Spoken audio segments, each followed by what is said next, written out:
मैं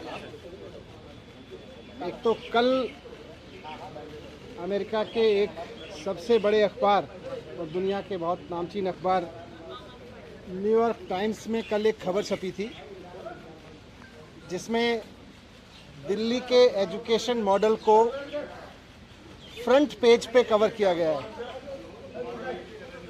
ये भारत के लिए बहुत बड़ी बात है, बहुत गर्व की बात है कि देश का एजुकेशन मॉडल उस तरफ जा रहा है जहां दुनिया उसकी चर्चा कर रही है।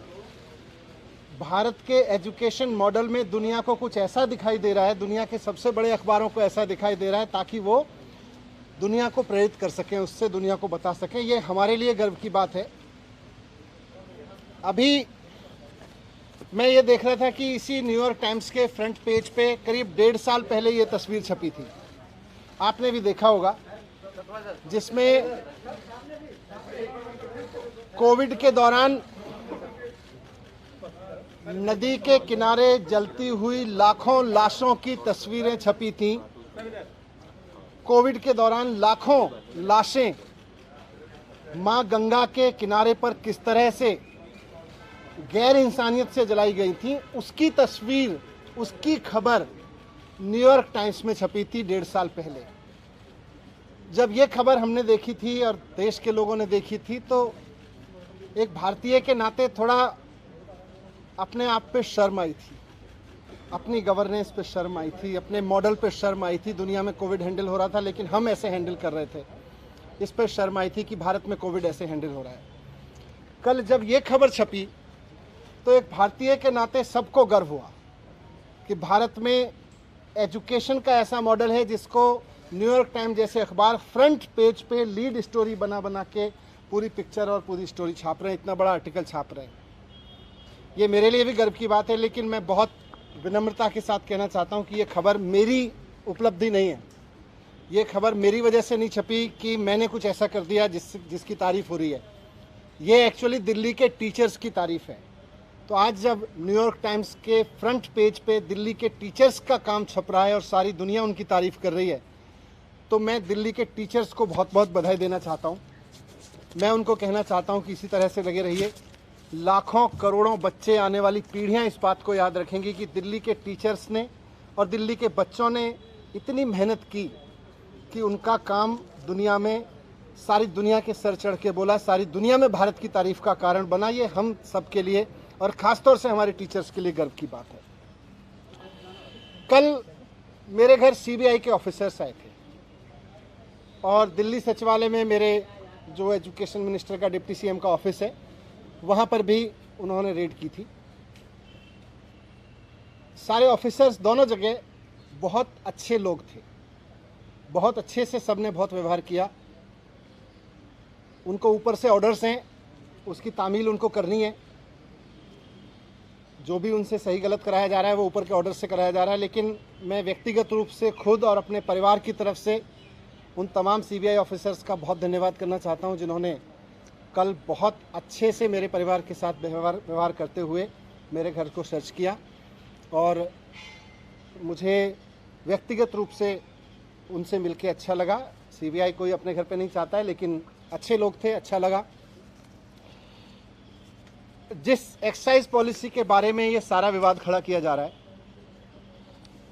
मैं उसके बारे में कहना चाहता हूं कि वो इस देश की सबसे बेस्ट एक्साइज पॉलिसी है और उस पॉलिसी को हम पूरी ट्रांसपेरेंसी और पूरी ईमानदारी से लागू कर रहे थे और बहुत ईमानदारी से वो पॉलिसी तैयार की गई।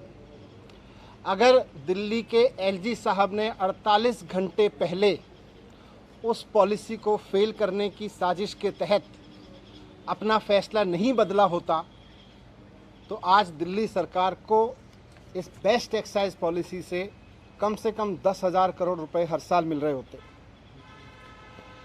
ये लोग कह रहे हैं कि इस पॉलिसी में बहुत बड़ा घोटाला हो गया।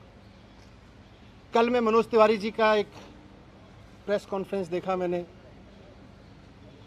मनोज तिवारी जी कह रहे थे कि 8,000 करोड़ का घोटाला हो गया है एक्साइज पॉलिसी में। मनीष सिसोदिया ने 8,000 करोड़ का घोटाला किया। फिर थोड़ी देर बाद बीजेपी के और एक नेता आए प्रेस कॉन्फ्रेंस करने या शायद किसी मीडिया में बात करने, वो बोले 1100 करोड़ का घोटाला मनीष सिसोदिया ने किया है। फिर मैं सोच रहा था कि एलजी साहब ने जो प्रेस रिलीज जारी किया था उसमें उन्होंने लिखा था 144 करोड़ का घोटाला कर दिया मनीष सिसोदिया ने। कल फिर जब सीबीआई के ऑफिसर्स आए तो वो एफआईआर लेके आए थे, उसमें ना 8000 करोड़ का जिक्र था, ना 1100 करोड़ का जिक्र था।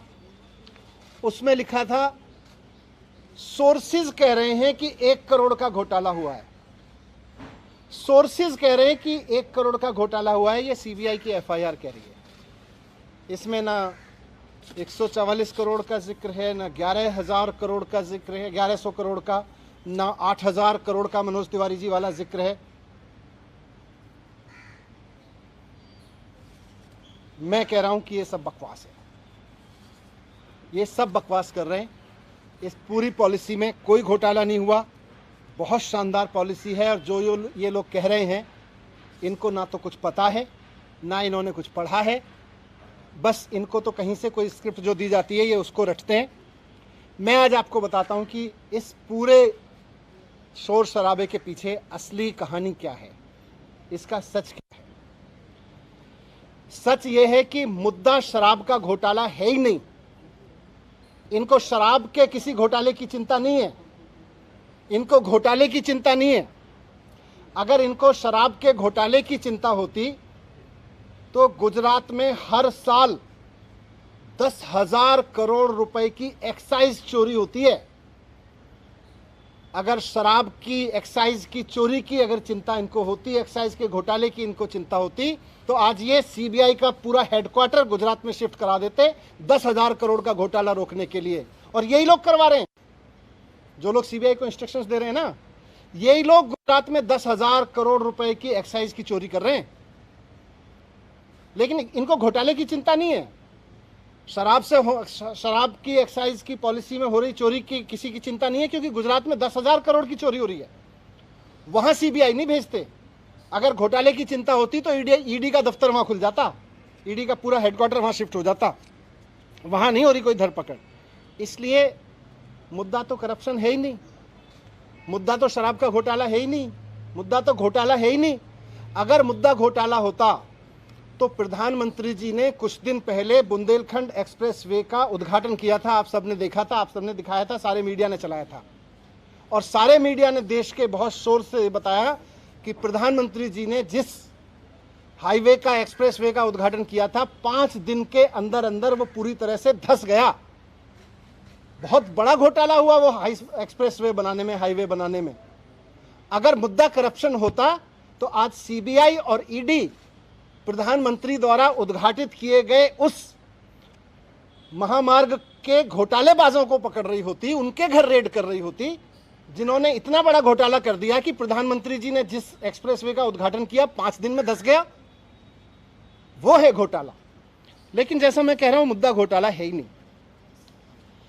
शराब या एक्साइज की चोरी इनकी परेशानी है ही नहीं। इनकी परेशानी है अरविंद केजरीवाल।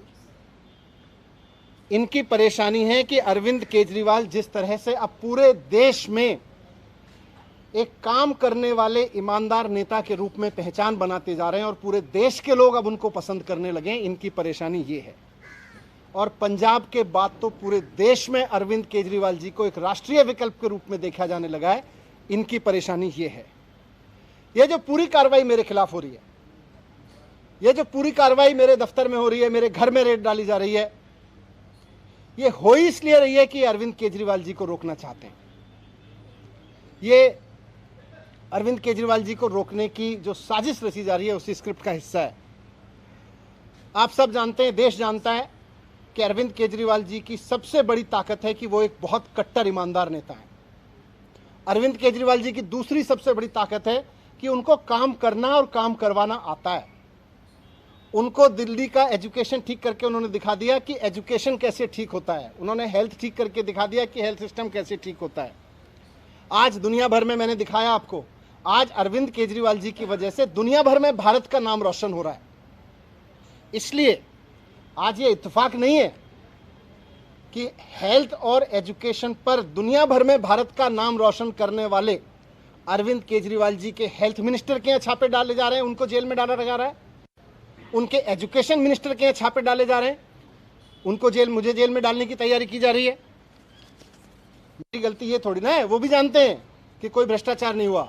इनको पता है कि कोई भ्रष्टाचार नहीं हुआ, इसीलिए उलझुल बके जाते हैं। इनको, मैंने भ्रष्टाचार नहीं किया, मैंने सिर्फ इतना किया है कि अरविंद केजरीवाल जी का एजुकेशन मिनिस्टर हूं मैं, इसलिए ये कर रहे हैं, इसलिए ये साजिश रची जा रही है।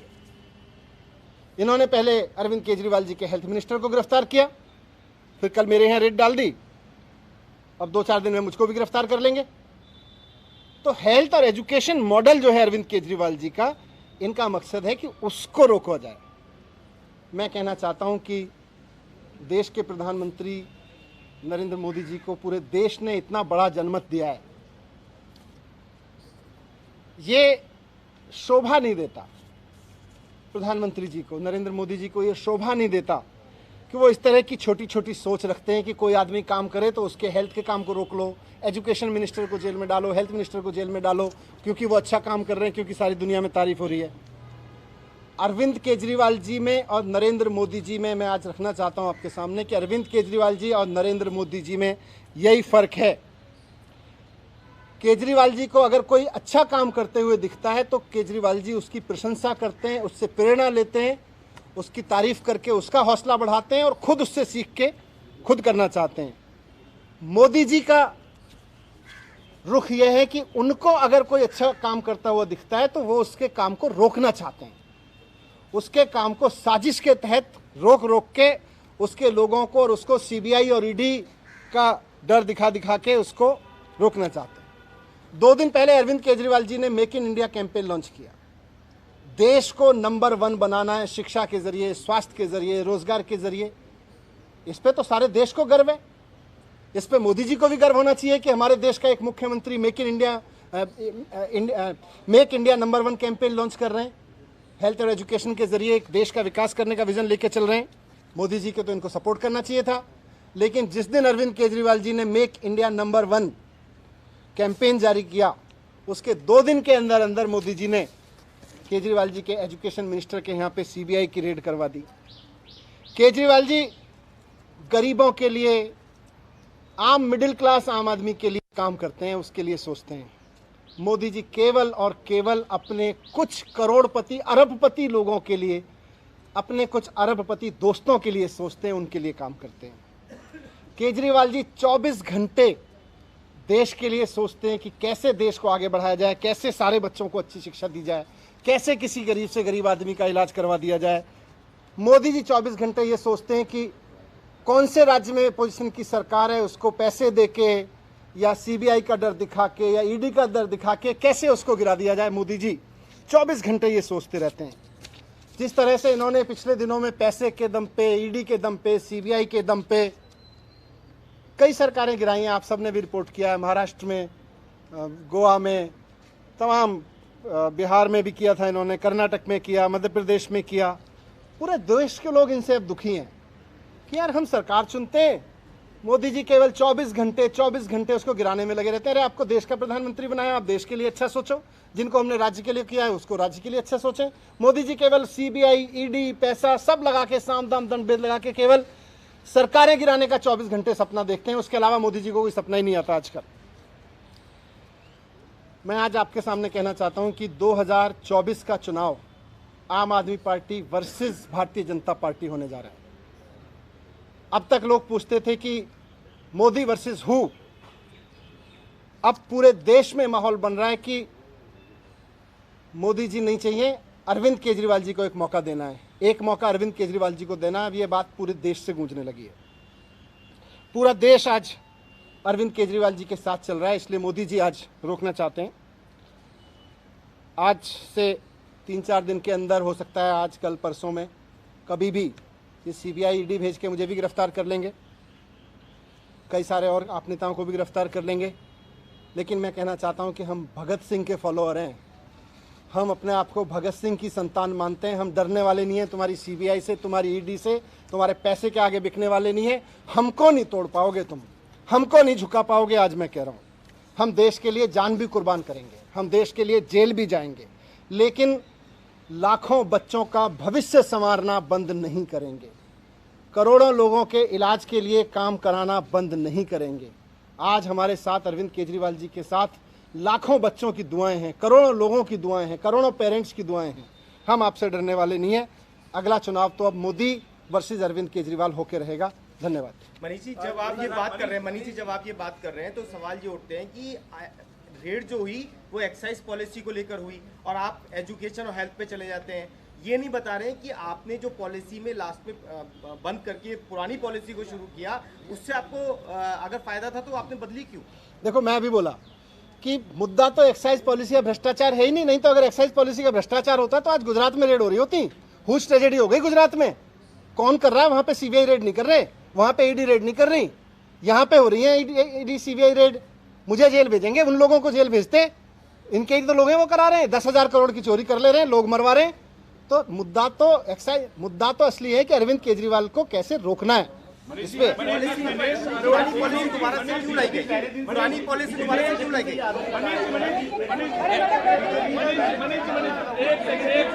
बीजेपी पहले दिन से ये आरोप लगा रही है कि 144 करोड़ रुपए जो हैं धारकों के रिफंड किए गए और ये चीफ सेक्रेटरी की रिपोर्ट में भी ये वाली बात है जिसके मैं कह रहा हूँ ये सीबीआई की एफआईआर है। इसमें मनोज तिवारी के 8,000 करोड़ का घोटाला कहाँ है? इसमें बीजेपी के नेताओं के 1100 करोड़ वाला घोटाला कहाँ है जो कह रहे हैं? इसमें वो 140 करोड़ का घोटाला कहाँ है? बताएं। इसमें लिखा है कि सोर्सेज कह रहे हैं कि 1 करोड़ का घोटाला हुआ है। सीबीआई की एफआईआर में ये कहा है कि पब्लिक सर्वेंट ने इनके पॉलिसी को बनाते हैं अंडू फेवर जो है मिडलमैन उनको, इसमें समीर महेंद्रू है, उसने जो एक पैसा ट्रांसफर किया 1 करोड़ रुपए वो दिनेश अरोड़ा की आम आदमी पार्टी के लीडर का बड़ा करीबी है। क्या संबंध है? अरोड़ा को जानते हैं? क्या ये क्या है? मैं तो कह रहा हूं अगर मुद्दा घोटाला होता तो आज सीबीआई बड़े बड़े जो किंग पिंस 10,000 करोड़ का घोटाला कर रहे हैं उनके यहाँ बैठे होते। मेरे यहाँ किसी के यहाँ बैठे हैं, उनको भी पता है कि घोटाला नहीं है, बैठे हैं। ठीक है, थैंक यू।